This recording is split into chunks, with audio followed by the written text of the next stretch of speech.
സ്വന്തം പോലീസിനെ കൊണ്ട് തന്നെ മുഖ്യമന്ത്രി പൂട്ടിക്കെട്ടുന്ന കാഴ്ചയാണ് കേരളം ഇപ്പോൾ കാണുന്നതും സാക്ഷിയാകുന്നതും. ആഭ്യന്തര വകുപ്പ് കൈയാളുന്ന സാക്ഷാൽ പിണറായി വിജയനെതിരെ അദ്ദേഹത്തിന്റെ തന്നെ പോലീസ് വകുപ്പ് കോടതിയിൽ തെളിവുകൾ നിരത്തുകയാണ്. ഒടുവിൽ പിണറായിയുടെ കട്ടിലെടുത്ത് പുറത്തേക്കിടുന്ന അവസ്ഥ അതുവരെ എത്തിയിരിക്കുകയാണ് കോടതിയിൽ. പോലീസുകാർക്ക് നൽകാനുള്ള ലക്ഷങ്ങൾ മുക്കിക്കൊണ്ട മുഖ്യമന്ത്രി പമ്പയിൽ നടത്തിയ ആഡംബര സുഖനിദ്രയുടെ ഞെട്ടിപ്പിക്കുന്ന വിവരങ്ങളാണ് ഓരോ ദിവസവും പുറത്തുവരുന്നത്. പമ്പയിൽ അയ്യപ്പ സംഗമത്തിന് സുരക്ഷ ഒരുക്കാൻ രാപ്പകൽ പണിയെടുത്ത പോലീസുകാർക്ക് സുരക്ഷാ ഉപകരണങ്ങൾ വാങ്ങിയ വകയിൽ നൽകുവാനുള്ള 16.5 ലക്ഷം രൂപ ഇതുവരെ ദേവസ്വം ബോർഡും സർക്കാരും നൽകിയിട്ടില്ല. ഈ തുക ആവശ്യപ്പെട്ടുകൊണ്ട് പോലീസ് വകുപ്പ് കത്ത് നൽകിയിട്ടില്ലെന്നും ഫണ്ടില്ലെന്ന് പച്ചക്കള്ളം പറഞ്ഞ് അത് വച്ച് താമസിപ്പിക്കുമ്പോഴാണ് മുഖ്യമന്ത്രിയുടെ ഒരു രാത്രിയിൽ ആർഭാടത്തിനു വേണ്ടി ലക്ഷങ്ങൾ പൊടിപൊടിച്ചത്. കാക്കിപ്പടയെ പട്ടിണിക്കിട്ടും അവരുടെ ആനുകൂല്യങ്ങൾ നിഷേധിച്ചും ആഡംബരം കാണിച്ച ആഭ്യന്തരമന്ത്രിക്ക് സ്വന്തം വകുപ്പിൽ നിന്ന് തന്നെയാണ് ഇപ്പോൾ പണി കിട്ടിയിരിക്കുന്നത്. പമ്പയിലെ മരാമത്ത് കോംപ്ലക്സ് മുഖ്യമന്ത്രിക്ക് ഒരു രാത്രി സുഖമായി ഉറങ്ങാൻ വേണ്ടി മാത്രം ഖജനാവിൽ നിന്ന് ചിലവാക്കിയത് 2.5 ലക്ഷം രൂപയാണ്.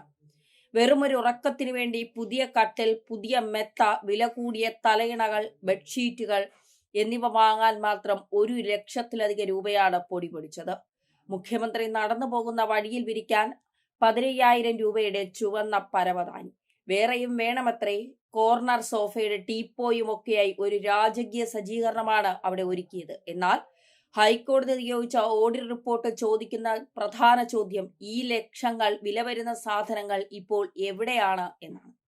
ദേവസ്വം ബോർഡിന്റെ അസ്ഥിയായി മാറേണ്ട ഈ സാധനങ്ങൾ പരിപാടി കഴിഞ്ഞതോടെ അപ്രത്യക്ഷമായി മാറിയിരിക്കുന്നു. ഇത് ആരുടെയെങ്കിലും വീട്ടിലേക്ക് കടത്തിയോ എന്ന ചോദ്യത്തിന് മുന്നിൽ മുഖ്യമന്ത്രിയുടെ ഓഫീസിനും മറുപടിയൊന്നുമില്ല. ദൂർത്തിന്റെ കഥകൾ ഇവിടെയും തീരുന്നില്ല. VIP-കളെ താമസിപ്പിക്കുവാൻ കുമരകത്തെയും മൂന്നാറിലെയും കോട്ടയത്തെയും 5 സ്റ്റാർ ഹോട്ടലുകളിലും ബാർ അറ്റാച്ച്ഡ് റിസോർട്ടുകളിലുമാണ് മുറികൾ ബുക്ക് ചെയ്തത്. സ്റ്റേറ്റ് പ്രോട്ടോകോൾ ഓഫീസറുടെ പേരിൽ മാത്രം 37 ലക്ഷം രൂപയുടെ ബില്ലാണ് വന്നിരിക്കുന്നത്. അപ്പോഴും വാസവൻ എന്ന മന്ത്രി പറയുന്നു ഇതിലൊന്നും സർക്കാരിന് പങ്കില്ല എന്ന്. ശബരിമലയുടെ വികസനത്തിന് ഭക്തർ നൽകുന്ന കാണിക്കപ്പണം ഉപയോഗിച്ച് മദ്യശാലകളിലുള്ള റിസോർട്ടുകളിൽ VIP-കളെ താമസിപ്പിച്ച് വിശ്വാസികളോടുള്ള വെല്ലുവിളി കൊണ്ടാണ് ഇതൊക്കെ ചെയ്യുന്നത്. ടാക്സി ഇനത്തിൽ 10.5 ലക്ഷം രൂപയും ഡീസലിന് 7 ലക്ഷം രൂപയും ചിലവായി എന്ന് കാണിക്കുമ്പോൾ പമ്പയിൽ നടന്നത് അയ്യപ്പ സംഗമമല്ല, മറിച്ച് ആഗോള ധൂർത്ത് സംഘമാണ് എന്ന് വ്യക്തം. ഊരാളുകൾ സൊസൈറ്റിക്ക് കീഴിലുള്ള ഇവന്റ് മാനേജ്മെന്റ് ടെൻഡർ പോലുമില്ലാതെ കരാർ നൽകിയതും അത് ലക്ഷങ്ങളുടെ ക്രമക്കേട് നടന്നതും ഇപ്പോൾ പകൽ പോലെ വ്യക്തമായിരിക്കുന്നു.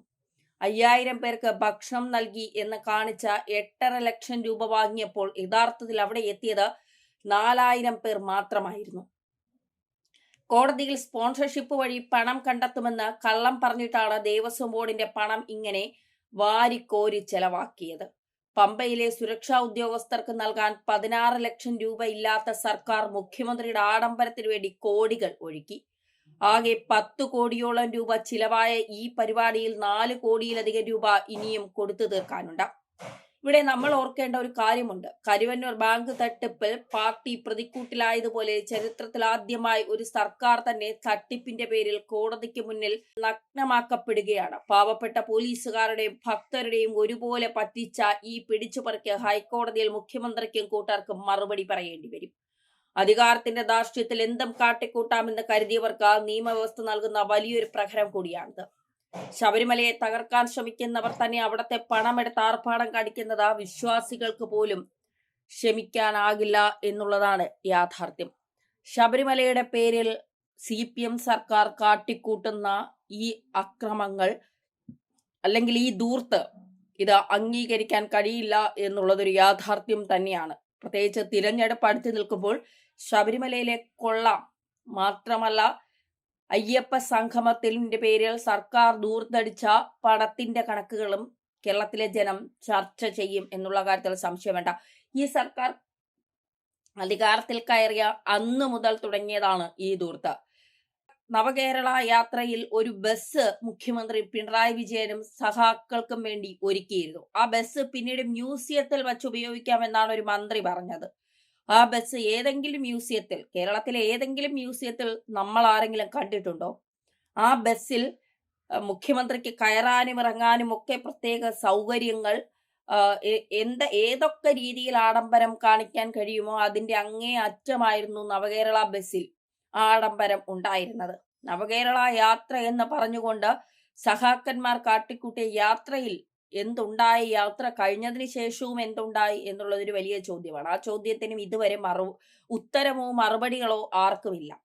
അതിനുശേഷമാണ് ആഗോള അയ്യപ്പ സംഗമം എന്ന തരത്തിൽ പമ്പയിൽ വിശ്വാസികളെ കയ്യിലെടുക്കാനായി സർക്കാർ തീരുമാനിച്ചത്. അതായത് യുവതീ പ്രവേശനം കോടതി വിധിയോടെ ആദ്യം യുവതികളെ ശബരിമലയിൽ കയറ്റി അവിടെ സമത്വമുണ്ടാക്കാൻ ശ്രമിച്ച സർക്കാരിന് തിരിച്ചടിയായി പല കാര്യങ്ങളും എന്ന് മനസ്സിലാക്കിക്കൊണ്ട് അടുത്ത തിരഞ്ഞെടുപ്പിൽ, അതായത് പിണറായി വിജയൻ 3.0 അതുണ്ടാകണം എന്നുള്ള അത്യാർത്തിയിൽ അമിതാവേശത്തിൽ ആഗോള അയ്യപ്പ സംഗമം നടത്തി. അവിടെ വിശ്വാസികളെ അല്ല വിളിച്ചത്, VVIPകളായിരുന്നു മുഴുവൻ ഉണ്ടായിരുന്നത്. അവർക്ക് വേണ്ടി റൂമുകൾ ബുക്ക് ചെയ്യുന്നു, ആഹാരത്തിന് വേണ്ടി ലക്ഷങ്ങൾ പൊടിപൊടിക്കുന്നു. മുഖ്യമന്ത്രിക്ക് നടക്കാനുള്ള പരവതാനിക്ക് വരെ 15,000 രൂപയാണ് വില. അതായത് എല്ലാ സജ്ജീകരണങ്ങളും ഒരുക്കി പാവപ്പെട്ടവൻ കല്ലും മുള്ളും താണ്ടി ഇരുമുടിക്കെട്ടുമായി വ്രതമെടുത്ത് ശബരിമലയിലെ അയ്യനെ കാണാനായി അവിടെ എത്തുമ്പോൾ ഇവിടെ ലക്ഷങ്ങൾ ചിലവഴിച്ച് കോടികൾ ചിലവഴിച്ചാണ് മുഖ്യമന്ത്രി ആഗോള അയ്യപ്പ സംഗമം നടത്തിയത് എന്ന് പറയുമ്പോൾ പുച്ഛമാണ് തോന്നുന്നത് എന്ന് പറയാതിരിക്കാൻ കഴിയില്ല. എന്തായാലും വരുന്ന നിയമസഭാ തിരഞ്ഞെടുപ്പിൽ ഇത് സംസ്ഥാന സർക്കാരിനെ വല്ലാത്ത രീതിയിൽ ബാധിക്കുമെന്നുള്ള കാര്യം സംശയമില്ല. ശബരിമലയിലെ സ്വർണ്ണക്കൊള്ളേക്കാൾ കൂടുതൽ ജനങ്ങളെ ഒരുപക്ഷെ മാറ്റി ചിന്തിപ്പിക്കുന്നത് ഈ ധൂർത്ത് തന്നെയായിരിക്കും എന്നുള്ള കാര്യത്തിലും സംശയം വേണ്ട. ഈ തിരഞ്ഞെടുപ്പ് അടുക്കുമ്പോൾ ഒരുപാട് ആനുകൂല്യങ്ങളൊക്കെ സർക്കാർ പ്രഖ്യാപിക്കും. ആ പ്രഖ്യാപനങ്ങളിലൊക്കെ ഒരുപക്ഷെ വീണുകൊണ്ടായിരിക്കാം കേരളത്തിലെ ജനങ്ങൾ ഇപ്പോ പെൻഷൻ കൊടുക്കുന്നത് പിണറായി വിജയനാണെന്ന് പറയുന്ന പല അമ്മമാരെയും നമ്മൾ കണ്ടിട്ടുണ്ട്. അതായത് ഖജനാവിൽ നിന്ന് എടുത്ത പണം കൊണ്ടാണ് ഈ പെൻഷൻ കൊടുക്കുന്നതിനപ്പുറം അത് പിണറായി സാറ് തന്നതല്ലേ എന്ന് പറയുന്ന പല അമ്മമാരെയും നമ്മൾ കണ്ടിട്ടുണ്ട്. അപ്പോൾ അത്തരത്തിൽ തെറ്റിദ്ധരിക്കപ്പെട്ട നിരവധി ആളുകളുണ്ട്. പക്ഷേ ഇത്തരത്തിൽ ധൂർത്ത്, അഴിമതി എന്നൊക്കെ പറയുമ്പോൾ പ്രത്യേകിച്ച് പെട്ടെന്ന് ജനങ്ങളുടെ ഉള്ളിലേക്ക് അത് കയറിപ്പോകും. ജനങ്ങൾക്കത് കൃത്യമായി ബോധ്യപ്പെടാനും കഴിയുമെന്നുള്ളതാണ്. ഇവിടെയാണ് ഏറ്റവും വലിയ തിരിച്ചടി പിണറായി സർക്കാരിന് അല്ലെങ്കിൽ CPM സർക്കാരിന് കിട്ടാൻ പോകുന്നത്. ഇനി എന്തൊക്കെ ന്യായീകരണങ്ങൾ നടത്തിയാലും ഈ ധൂർത്തിൽ നിന്നും ഈ ചിലവാക്കുന്നതിൽ നിന്ന്, ഈ അഴിമതി നടത്തുന്നതിൽ നിന്നൊന്നും പുറത്തു വരാൻ കഴിയും എന്ന് തോന്നുന്നില്ല. എന്തായാലും തിരഞ്ഞെടുപ്പ് അടുക്കുമ്പോൾ VD സതീശൻ അടക്കം വലിയൊരു വാളാണ് കയ്യിൽ കിട്ടിയിരിക്കുന്നത്, തലങ്ങും വിലങ്ങും വെട്ടിത്തീർക്കാൻ. എന്നാലും പിണറായി വിജയൻ പറയുമ്പോൾ തന്നെ അത് ഏറാൻ മൂളി കേട്ട് ഓടി പാവങ്ങളുടെ നെഞ്ചത്താണെങ്കിൽ ബൂട്ടിട്ട് ചവിട്ടാൻ മടിക്കാത്ത കേരള പോലീസിനോട് തന്നെ ഈ പണി വേണമായിരുന്നു മുഖ്യ.